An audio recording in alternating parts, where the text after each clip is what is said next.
claiming that the only reason he didn't do more against Pennsylvania, and in terms of the election fraud that did not exist, was because Bill Barr told him to.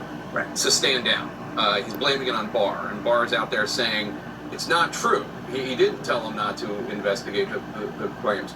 How do you see this? There's two things going on here. Those who want Donald Trump's blessing, those who are aspiring to higher office on the Republican side, are cozying up to Donald Trump. They're speaking his language. They're repeating the big lie. Bill Barr is trying to revise history.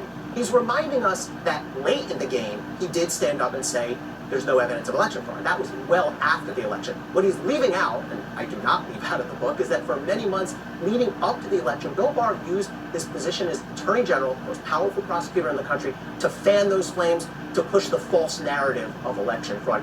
I don't think he can be forgiven for that. I don't think that can be forgotten. So, yeah, he was doing it publicly. He was not doing it legally. Legally, he was telling the president and others, there's nothing there. It's all BS. But in public, he didn't. In fact, he mischaracterized a ballot case in Texas in an interview right here on CNN. Take a look. Elections that have been held with mail have found substantial fraud and coercion. For example, we indicted someone in Texas, 1,700 ballots collected. From people who could vote, he made them out and voted for the person he wanted to.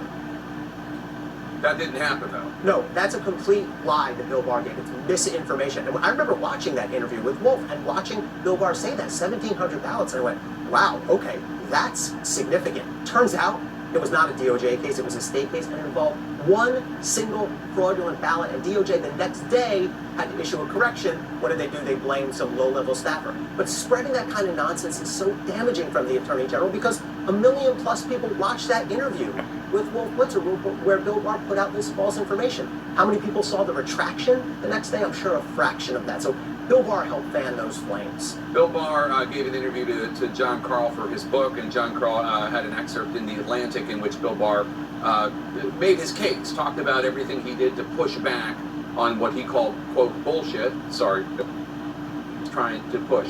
But that made you mad.